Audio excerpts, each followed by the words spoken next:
Okay, so welcome to the deep dive. Today we're going to tackle something that I think a lot of people can relate to.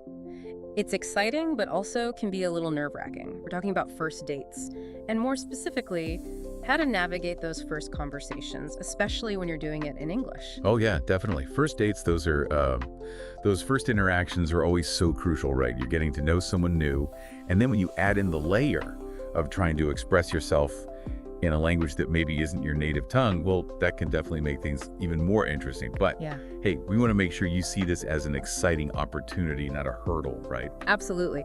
And speaking of opportunities, you brought along a really interesting resource for us today. You could almost call it like a crash course in how to nail those English first date conversations. It covers everything from preparing beforehand to keeping the conversation flowing to handling those awkward moments that we all dread. Yeah, and the aim here really is to help you guys extract the most valuable practical stuff from this resource. We want to give you actionable tips and a deeper understanding of how to approach your next English-speaking first date, with confidence and even with a sense of playfulness. Turn that potential anxiety into a genuine connection. Okay, I love that. Turn anxiety into connection. But where do we even begin? It seems like the prep work, getting ready beforehand, that's got to be key, right? Absolutely. It's just like anything important, right? A little bit of groundwork can go a long way. For instance, the guide we're looking at today. It points out how the setting of your date can really play a role in how the conversation unfolds. Like, think about it. A casual coffee shop chat is going to have a very different vibe than, say, a fancy dinner, wouldn't you say? Oh, yeah, for sure. You're probably not going to launch into some super deep conversation when you're both just trying to balance your lattes and find a place to sit. Exactly. And the guide also it brings up a good point about thinking about what you want to get out of the date. Are you Right. just looking for a light, fun connection? Or are you hoping for something a little more serious? Being clear about your own intentions can kind of subtly guide the topics you might want to bring up. And one really important point they make, and this is especially important for our listeners who are from all over the world, is that different cultures can have very different communication styles. Yeah. What might seem like a normal level of directness in one culture could be misinterpreted in another. That's a huge point, especially for people navigating those intercultural situations. So, beyond just the logistics, the where and the why, how can someone really boost their confidence before the date even begins? Because, let's face it, those pre-date jitters, those can be real. Yeah, totally. The guide actually has some really helpful tips for this. It stresses the importance of practice. Even just saying some conversation starters out loud, practicing some key phrases beforehand that can make them feel so much more natural when you're actually on the date. And this might sound a little cheesy, but positive self-talk, it really can work wonders. Reminding yourself of your great qualities and reminding yourself that this is just a chance to connect with another human being. That can go a long way in easing anxiety. It's like getting yourself a pep talk. And I think the way you present yourself physically matters too, right? When you feel good about how you look, you stand up straight, project confidence, that can really make a difference. Totally agree. And here's a tip from the guide to avoid those dreaded awkward silences. Take some time before the date to brainstorm a few topics that are generally interesting and safe. Things like hobbies, travel, favorite movies, music, books, food. These are usually pretty universal and can give you a comfortable starting point for conversation. It's like having your conversational launch pad ready to go. So you've got your topics, you've given yourself a confidence boost. What about the right mindset? What kind of mental space should you be in when you walk into that date? The guide describes it as approaching the date with openness and curiosity. See it as a chance to learn something new about another person, not like a job interview or a test you have to pass. Patience is also key. Not every conversation is going to be super smooth, and that's totally fine. But I love that they emphasize humor. Being able to laugh at yourself or at a slightly awkward moment, you can diffuse tension and show that you're human. Yeah, being able to share a laugh is a great way to connect with someone. So the big moment arrives, you finally meet your date face to face. First impressions, those matter a lot, right? They do. That initial greeting, it really sets the tone. The guide highlights how powerful a genuine smile can be. It instantly makes you more approachable and welcoming. Making eye contact shows that you're present and engaged, and speaking in a warm, friendly tone conveys sincerity. Even something as simple as saying, "Hello, it's so nice to meet you," said genuinely, that can be really effective. It's simple, but it makes a big impact. And it's not just the words, it's the whole package, right? Absolutely. Making a positive entrance is about being authentic, being courteous, being present. A sincere compliment, one that's specific, can be a fantastic icebreaker, like "that's a beautiful watch," or noticing something you genuinely appreciate about their style. Being on time shows respect. Dressing appropriately for the occasion shows you've put in effort. And oh, let's not forget body language. Standing or sitting with an open posture, no crossed arms, that makes you appear more receptive and friendly. Okay, the introductions are done. The initial awkwardness is hopefully fading. How do you actually kick off the conversation? Where do you go from "nice to meet you"? Well, that's where those icebreakers and small talk come in. The guide describes them as those initial threads that help to weave the beginning of the conversation. Simple, open-ended questions like, "How's your day going so far?" or "Have you been to this place before? What do you think?" These are great starting points, easy to answer, and they can lead to other topics. Yeah, nothing too intense, just a way to ease into things. Right. And then, to really get to know someone, the guide is spot on when it emphasizes open-ended questions. These are the questions that encourage more than just a yes or no answer. They invite your date to share more details, their thoughts, their experiences. And naturally, that helps the conversation flow more smoothly. So give us some examples of those conversation starters that really get things moving. Sure, instead of asking, "Did you like that movie?" you could try, "What did you think about the ending? Did it surprise you?" Or instead of, "Are you from this city?" you could ask, "What's your favorite thing about living here?" The guide also points out the value of sharing your own interesting anecdotes. A brief, engaging story can make you more relatable, and it's often more memorable than just stating facts. It invites your date to connect with you on a personal level. It's the power of storytelling. The guide gives an example of a story about a road trip, discovering those hidden gems along the way. It really paints a picture and helps you get to know the storyteller a bit better. Exactly. And it gives your date an opportunity to connect, to maybe share similar experiences. Okay, so the conversation is flowing. You've asked some good questions, maybe shared a story or two. What kinds of topics should we be aiming for to build a real connection? To move beyond just the surface level stuff. Yeah, how do we get to those deeper, more interesting conversations? Well, the guide has a really nice breakdown of some potential areas. Hobbies and interests are always a natural starting point. What someone chooses to do in their free time can tell you a lot about who they are. The guide suggests talking about sports, creative pursuits, travel, cooking, things like that, and even provide some phrases to introduce these topics smoothly.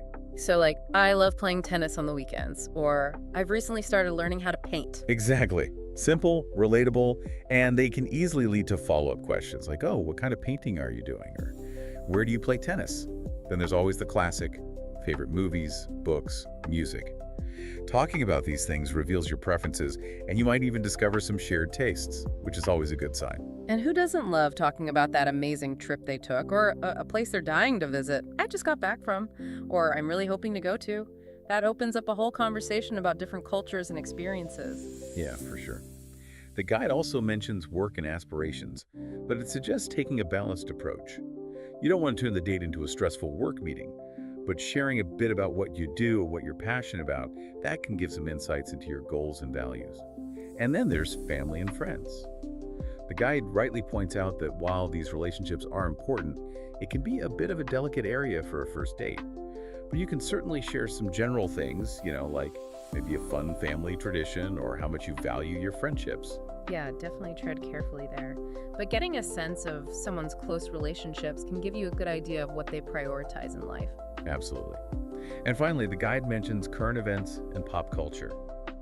Discussing these shows you're engaged with the world, right? So something like, "Have you seen that new documentary about?" Or "What did you think about that crazy ending on that TV show?"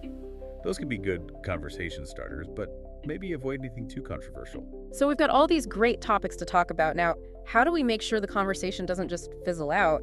How do we keep that back and forth going strong? Well, that comes down to using some effective communication techniques. The guide really stresses that active listening is crucial, and that means truly focusing on what your date is saying, not just waiting for your turn to talk. Things like nodding, saying, "That's interesting," or even summarizing what they said to show you're really listening.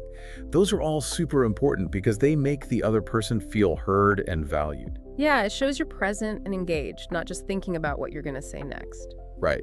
And building on that, asking those thoughtful follow-up questions, that shows you're genuinely curious and keeps the conversation moving naturally. Like if they mention they love hiking, Ask them what their favorite trail is or what they find so rewarding about it. If they talk about a book they loved, ask them what resonated with them. The guide also brings up the power of storytelling again, sharing well-crafted stories, with details and emotion. That can make you more relatable, make the conversation more engaging, let your personality shine through. So it's not just about exchanging information, it's about connecting, sharing a bit of yourself through those stories. Exactly. And of course, it's about finding that balance between speaking and listening. Make sure you're not dominating the conversation and that you're encouraging your date to share their thoughts and feelings. Okay, we're having a great conversation, things are going well, but what about those moments when things could get a little awkward? Are there topics that we should just avoid altogether on a first date? Oh, definitely. And the guide offers some great advice on this. Yeah. Generally, it's wise to steer clear of anything too divisive or too personal right off the bat. Things like politics, past relationships, controversial social issues, money matters. Those are probably best saved for later, if there is a later. Yeah, I think that makes a lot of sense. You want to keep the tone positive and focus on getting to know each other in a fun, lighthearted way. But what if, despite our best efforts, a less than ideal topic does come up? How do we gracefully change the subject? Well, the guide suggests a few strategies. One is to acknowledge the topic briefly and then gently steer the conversation in a different direction. You could say something like, "That's a really interesting point. Maybe we can talk more about that another time. I was actually curious to hear about." Yeah. And sometimes humor can be a great way to diffuse tension and shift gears. And then there's the classic, speaking of something completely different. Smooth, safe. And what about those awkward silences? They can feel like they last forever. Any tips for handling those gracefully? Oh yeah, we've all been there. Having a couple of backup topics ready to go can be a lifesaver. You could also comment on something in your surroundings, like the music or the decor. Or you could ask a light, open-ended question about their preferences. Yeah, something like, "What kind of music are you into?" The key is to not panic. Just gently try to bridge the gap. Okay, we've navigated the potential minefield of awkward topics. Now let's talk about how to really build that connection and leave a good impression. Where does flirting fit into all of this, especially when you're communicating in English? Well, the guide emphasizes that flirting on a first date should be natural, subtle, and above all, respectful. It's about creating a playful, engaging atmosphere, maybe building a little bit of attraction. Playful teasing, done the right way, can be really effective, but keep it light and good-natured. So it's about being playful, not offensive, right? No. And keeping it personal. Exactly. And sincere compliments are always appreciated. Focus on specific things you genuinely notice, rather than just generic flattery. Like, "I love your sense of humor, you tell stories so well." And of course, nonverbal communication is huge. Maintaining eye contact, smiling, using open and positive body language, even mirroring your date's body language subtly, those can all help to build rapport and show that you're enjoying their company. It all comes down to showing genuine interest and creating a positive vibe, both through what you say and how you say it. Absolutely. And remember, mastering first date conversations in English isn't about memorizing a script. It's about being prepared, showing genuine interest in the other person, and using those communication skills to create a real connection, and hopefully have some fun along the way. So for our listeners out there, what's the one key takeaway from all of this? What's the most important thing to remember? I'd say the most important thing is to approach your next first date with a mix of thoughtful preparation and genuine curiosity. Be a good listener. Ask those open-ended questions. Share a bit about yourself through stories. The goal is to connect authentically and enjoy the process of getting to know someone new. And here's something to think about, maybe even something to prepare beforehand. What's one open-ended question that you feel really comfortable asking? Something that you think could spark a deeper connection. Have it ready and see where it leads. By focusing on these things, you can approach your next first date with more confidence and maybe, just maybe, have a truly great experience. Thanks for diving deep with us.